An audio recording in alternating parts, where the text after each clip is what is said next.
galerinha do YouTube, tudo bem com vocês? Oiê! Espero que vocês gostem desse vídeo, né? Essa daqui é minha mamãe. E essa daqui sou eu! Um beijo. Um beijo! Mua.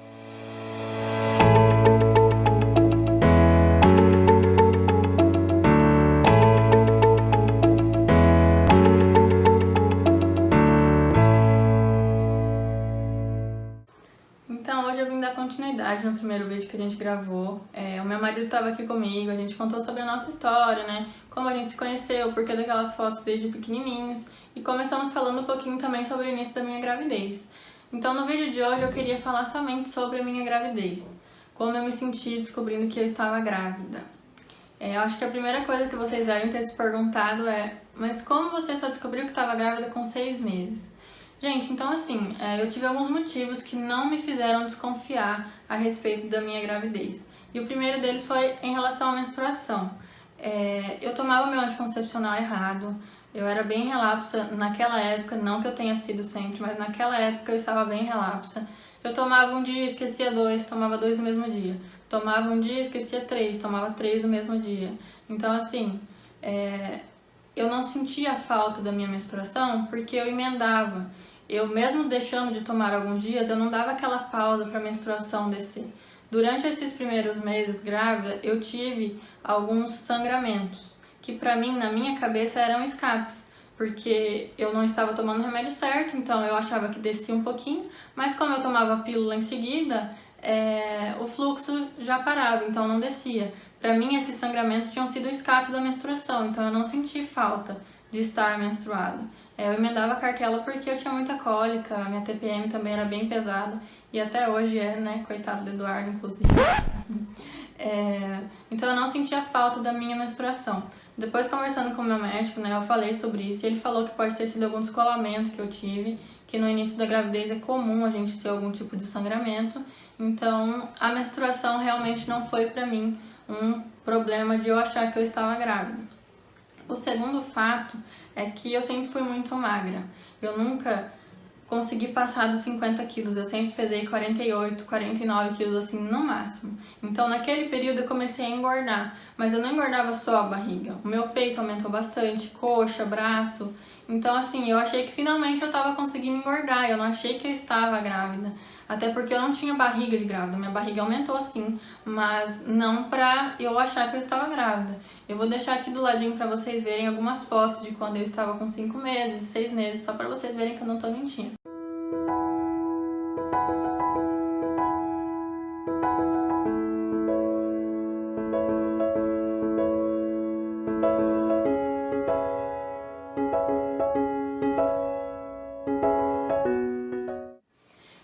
A certeza de estar grávida realmente foi quando ela mexeu. Eu estava alguns dias sim pensando sobre isso. É aquilo que parece que quando você coloca uma coisa na cabeça, você assiste novela, estão falando de gravidez. Você vai conversar com alguém, essa pessoa fala de gravidez. Você sai na rua, o que você mais vê é a mulher grávida. Então aquilo já estava assim na minha cabeça, nos dias antes de eu descobrir mesmo. E eu tive certeza no dia que ela mexeu, que inclusive foi o dia mais assustador da minha vida. E qual foi a minha reação quando eu tive a certeza de que eu estava grávida? Gente, assim, eu não aceitei bem, eu não conseguia pensar positivo em nada, sabe? A ideia que eu tive na cabeça foi de que eu tinha acabado com a minha vida, sabe? Parece que desmoronou, tudo desmoronou. Eu não tinha ideia de como era ser mãe. Eu nunca pensei em ser mãe, eu nunca conversei com a minha mãe sobre ser mãe, sabe? Eu nunca cheguei e perguntei: mãe, como que é? Como que foi, né, quando a gente nasceu? Como que foi amamentar? Assim, eu não tive curiosidade. Então, assim, eu me senti totalmente perdida. Eu achei que nada do que eu sonhava pra mim ia acontecer, que meus planos todos teriam que ficar pra trás, sabe? E que realmente isso seria uma coisa negativa na minha vida. Eu guardei pra mim durante dias, então por mais que eu tenha descoberto tarde, eu demorei pra contar para as pessoas que eu estava grávida, cerca de um mês e pouquinho, eu não conseguia contar, eu guardei tudo aquilo pra mim e foi muito difícil, porque assim, eu já não me sentia muito bem antes de descobrir que estava grávida, eu não me sentia eu mais, sabe? Eu sentia que tinha alguma coisa diferente, mas depois que eu tive a certeza de que eu estava grávida, misturou tudo aquilo e eu fiquei muito triste, eu acho que eu cheguei a ter assim um início de depressão. Eu não conversava com as pessoas, eu não conversava com os meus pais. Eu fui de férias lá pra casa dos meus pais, mas assim, eu almoçava e ia pro quarto, eu jantava e ia pro quarto. A gente não tinha um diálogo, sabe? Então até o momento que meus pais cansaram daquilo e falaram, agora você tem que me contar o que você tem. Até aquele momento, eu só guardei aquilo pra mim e me machucou demais, demais. Eu acho que foi um dos dias mais difíceis, assim, pra mim. Então, assim, refletindo sobre tudo que aconteceu, eu acredito que o bloqueio que eu tive pra contar pras pessoas foi que, primeiro, eu não tava namorando com o Eduardo, eu não tinha um relacionamento com o Eduardo, a gente estava sem conversar há quase 5 meses, eu não sabia em que momento da vida dele ele estava, se ele estava namorando, então eu tinha muito medo de chegar e falar, Du, eu vou ter um filho teu, mas ó, tá tranquilo, pode seguir sua vida normal, se você tá namorando, continua namorando, que ó, finge que nada aconteceu. Eu sabia que ia ter um impacto muito grande, eu tava com muito medo de atrapalhar isso, sabe? De tirar alguma coisa dele, eu não queria ter culpa nisso. E uma outra coisa que me pesou bastante foi em relação aos meus pais. Eu sabia que a reação dos meus pais não seria aquela de, eu vou expulsar ela de casa, eu não vou mais conversar com ela, onde já se viu, ela não namora. Eu não imaginava essa reação mesmo. Eles sempre foram muito cabeça aberta, eles sempre conversaram muito comigo.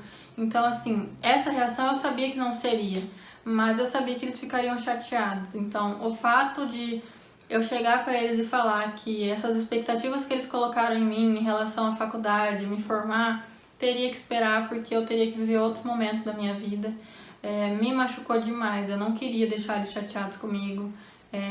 O fato da faculdade, eu já tinha começado um curso, tranquei o curso e comecei o outro, eu estava no meu primeiro ano de um curso que eu estava gostando, então assim, foi frustrante para eles, mas foi para mim também, sabe? Eu me perguntava, mas por que tá acontecendo comigo isso? Por que isso acontece comigo?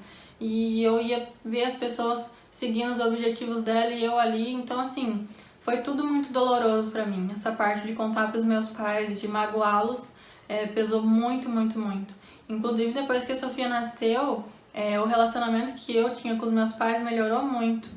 Eu tive minha fase difícil, sim, que eu fui mais rebelde, mas depois que a Sofia nasceu, tudo mudou, sabe? Parece que eu comecei a amar mais, dar mais valor nos meus pais. Eu sinto por eles o que eu sinto pela minha filha, assim, sabe? Eu comecei a entender aquele sentimento a partir do momento que eu me tornei mãe. Então, assim, tudo hoje que eu quero, desde aquele dia que a minha filha nasceu, é nunca mais deixar eles tristes ou frustrados com alguma coisa. E uma outra coisa que também pesou pra mim foi as pessoas. Qual seria a reação das pessoas, né? O que elas falariam de mim por aí? Eu imagino que muita gente tenha falado que ela não sabe quem é o pai, isso ia acontecer mesmo, né, com a vidinha que ela levava. Eu me preocupava com esses comentários, entendeu? E eu não devia ter deixado isso me incomodar, porque as pessoas sempre vão falar. Elas vão dar um jeito de falar se você faz, se você não faz, se você tá com o pai da tua criança, se você não tá. As pessoas sempre vão falar. São comentários maldosos, sim. Elas não entendem no momento que elas falam o quanto isso pode ser grave, o quanto isso pode fazer diferença na vida de alguém. E fez muita diferença na minha vida, porque eu ficava sabendo que as pessoas falavam, sabe, depois que eu contei. E isso me doeu demais. Depois que a Sofia nasceu, eu parei de dar ouvido pra isso. A partir daquele momento que eu entendi, agora a minha vida é a minha filha, eu fechei o ouvido e não escutei mais ninguém. Parece que assim, eu sabia o que era melhor pra mim, eu sabia o que era melhor pra minha filha, então assim, tanto faz o que as pessoas estavam falando. E eu tento levar isso até hoje. Tem coisa que ainda me incomoda, inclusive essa parte de gravar o vídeo, de estar aqui falando pra câmera, uma coisa muito pessoal minha, me dá um pouquinho de receio porque eu sei que vão falar. Mas se eu deixar de falar e de fazer tudo o que eu quero só porque eu tenho medo do que as pessoas vão falar, eu não faço nada, né? A gente nem vive direito. Então, isso das pessoas, a gente tem que parar de ligar tanto, sabe? Porque hoje em dia todo mundo julga, mas ninguém olha pro próprio umbigo. Então, os motivos pra mim de não ter contato foram esses, né? Em relação ao meus pais e as pessoas. A minha reação não foi boa mesmo, foi bem negativa. Esse é um assunto que eu pensei muito antes de vir falar aqui pra vocês, porque me dói bastante, sabe? Eu sinto um remorso muito grande. Depois que a Sofia nasceu, tudo mudou na minha vida. Eu comecei a enxergar tudo aquilo como uma coisa boa pra mim. Parece que tudo que estava negro, nublado, assim, ficou colorido. O peso que eu tinha nas costas saiu. Eu conseguia sorrir de novo, eu conseguia me sentir feliz de novo, sabe? Então lembrar daquela fase pra mim é bem ruim, eu não gosto. Eu olho pra minha filha hoje e ela é a pessoa mais importante da minha vida. Tudo que eu faço é por causa dela. Eu não consigo explicar pra vocês o quanto eu amo ela, o quanto ela é importante pra mim, o quanto ela é minha prioridade em tudo. Acho que só quem é mãe realmente consegue entender esse sentimento. E a Sofia é uma criança muito especial. Desde que ela chegou na minha vida, eu sempre fui evoluindo. E hoje ela já tem 5 anos e mesmo assim eu considero essa maternidade todos os dias um aprendizado diferente. Eu me sinto sim uma boa mãe, eu me acho uma boa mãe, porque, né, se eu não achar, quem vai achar? E mesmo assim eu me cobro bastante, sabe? Eu acho que eu sou falha em alguns momentos, que eu poderia deixar o celular um pouco de lado, brincar mais com ela, sabe? Eu me cobro bastante nesses momentos e eu tenho tentado evoluir sempre. Mas a maternidade é assim. Eu não tô aqui pra falar pra vocês que é um mar de rosas, porque não é. É bem difícil. A fase da aceitação, a fase de mudança do corpo, da mulher se sentir mulher de novo, sabe? Tudo isso é muito complicado. É bem profundo, é bem intenso os primeiros meses. Mas vai passando, a gente vai entendendo quais são os propósitos. A gente entende que aquilo ali era o que a gente precisava. Eu entendo que a Sofia é o amor da minha vida e que era isso que eu precisava, que eu era incompleta, eu era imatura e depois que ela chegou, tudo isso veio junto. Eu acho que eu consegui passar pra vocês tudo que eu senti naquela época quando eu soube. E no próximo vídeo eu vou falar sobre a minha reação de Eduardo quando a gente se viu pela primeira vez, depois de quase 6 meses. Na verdade a gente se viu depois de 7 meses, porque ele foi só pro chá de bebê da Sofia. Antes disso a gente não tinha se visto.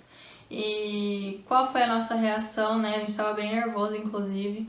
Vou contar sobre o primeiro ultrassom que eu fiz, que daí eu já soube que seria uma menina, a escolha do nome, sobre a minha preocupação em relação a ser gêmeos, porque eu tenho um irmão gêmeo. Então eu e minha mãe a gente estava muito assustada e preocupada, achando que poderia ser 2 bebês. Foi bem assustador o dia do primeiro ultrassom. Mas é isso, eu espero que vocês tenham gostado, tá bom? Um beijo e até o próximo vídeo.